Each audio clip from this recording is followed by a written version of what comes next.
Rabindranath Tagore was born in 1861 when Bengal was the melting pot of varied influences. In 1858, India was formally brought under the British Crown. Western cultural ideas, which had already made an appearance, now received renewed vigor.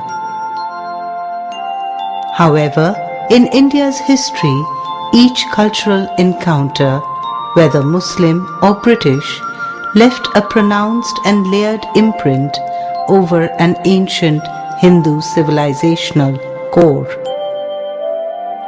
The Nabojug in which Tagore was born manifested itself in curious ways on the cultural environment of his family. On the one hand, there was a decided Persian influence on the culinary, sartorial and aesthetic style of the Tagore family. But equally, from the time of Rabindranath Tagore, Western ideas had begun to make a mark. The Tagore ancestral home in Jorashako came to accommodate Indian marble statues and Western-style sofa sets, just as puddings and roasts, chops and cutlets enriched the traditional culinary repertoire, and hats, coats, waistcoats and pantaloons were added to the existing conventional wardrobe. With Western education had come new ideas, and the educated Bengali tried to incorporate some of these while retaining a range of inherited traditions and ways of life. There was an inevitable tension in doing so, and perhaps nowhere is this more visible than in the way the dress code for both women and men came to evolve with the times in the Tagore family.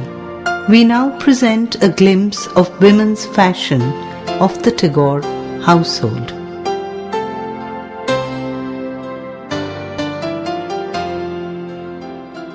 Bengali women originally had only the sari as a single piece attire.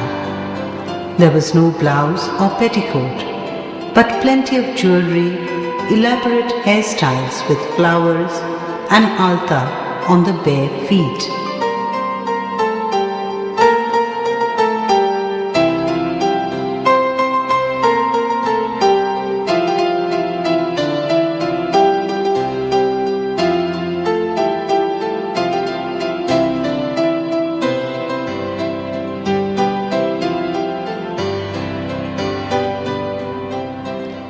One of the first introductions that came with Western ideas was the chemise, undoubtedly derived from the French chemise.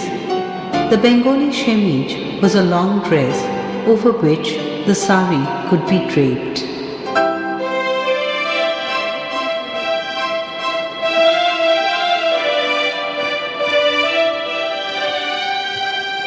It took care of the needs of both a petticoat and a blouse. Decorated with frills or embroidery, it looked much like the long dress that is in fashion today. The sari tied over it was usually of Bengal loom.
While married women covered their head in veils, called chelis, which they had received at the time of their marriage, younger girls used veils specially given to them by Mahorshi for such occasions. For the even younger girls who could not manage the cumbersome long sari, Mahorshi designed frocks which were worn with tight Rajput pajamas, a blend of Western and Muslim styles. These specially designed clothes were stitched on the premises of Churashako by tailors appointed by the family. Mahorshi felt that this dress code was more appropriate for the young girls who had to meet male tutors in the inner quarters.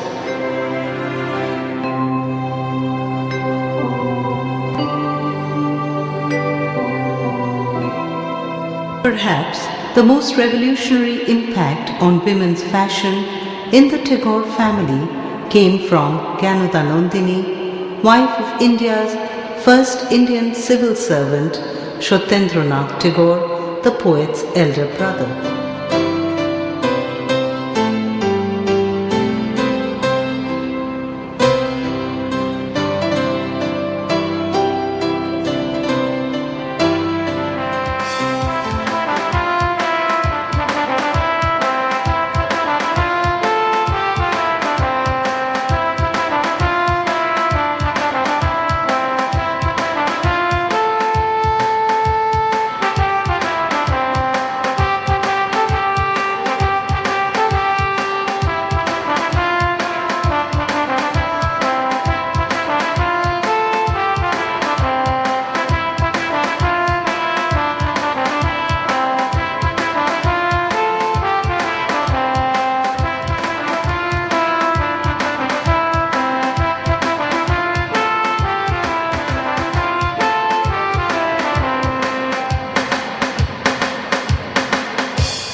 Young Rabindranath recalled how the women in his family were ensnared by a smart fellow called Umesh who would come around peddling his wares.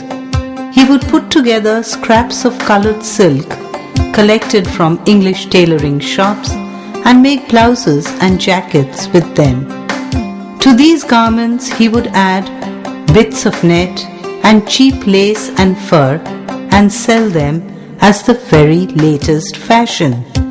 The women could not resist the attraction of such a label, though Robi disliked it intensely. He was aghast seeing his Bodhidis wearing these frilly, flouncy blouses with Georgette saris, their faces painted like dolls. Once he tried telling his Notun Bautan that the old-fashioned black-bordered white saris or the Dhaka ones were far better than these. Jyotirindranath, the poet's immediate elder brother, gradually learned to accept the winds of change in the dress code that his sister-in-law had brought in. He began experimenting with men's clothes, realizing that the dhoti was not businesslike while trousers were too foreign. He hit upon a compromise by decorating trousers with the addition of a false dhoti fold in front and behind. It was he who had decided to break with tradition and take his wife Kadambari, dressed in this attire, galloping across the Maidan on horseback in the mornings.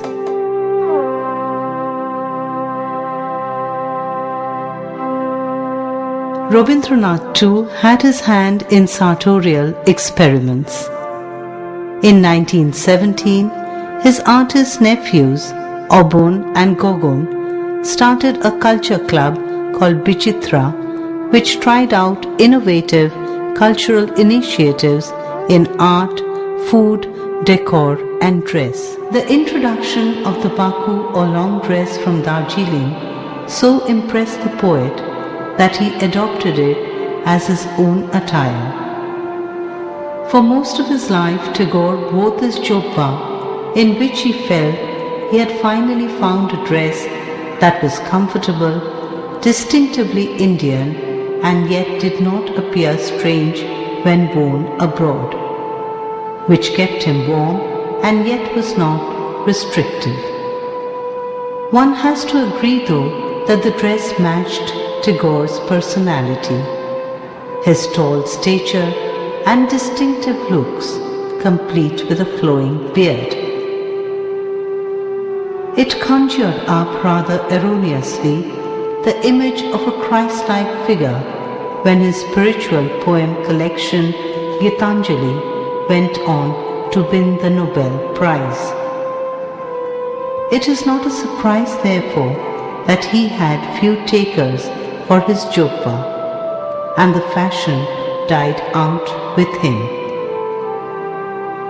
This was not the case with the sari innovation brought by Kanuda Nandini, which was repeatedly fine-tuned until the modern sari, as it is worn today, emerged. However, the credit for this goes not to her, but to Maharani Shuniti Devi of Kuch Bihar and Maharani Shucharu Devi of Mayurbhanj, both of whom were daughters of Brahmo reformer Keshav Chandra Sen.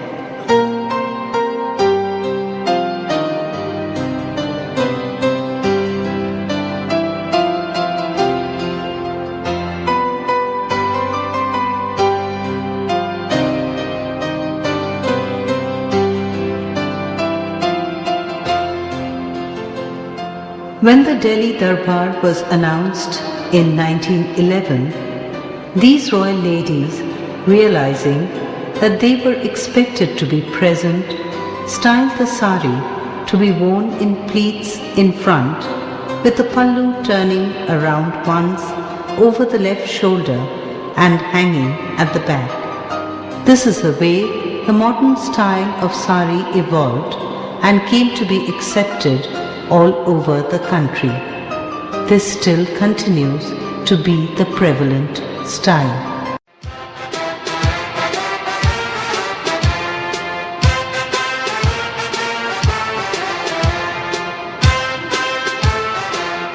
During the freedom struggle, women from all over the country responded to Gandhiji's call and stepped out of seclusion wearing the sari in this mode, although choosing khadi as the fabric.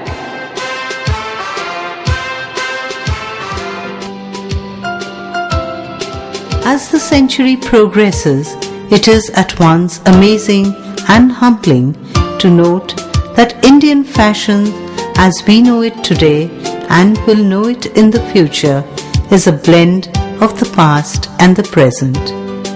This is the legacy we are all a part of. This is our identity.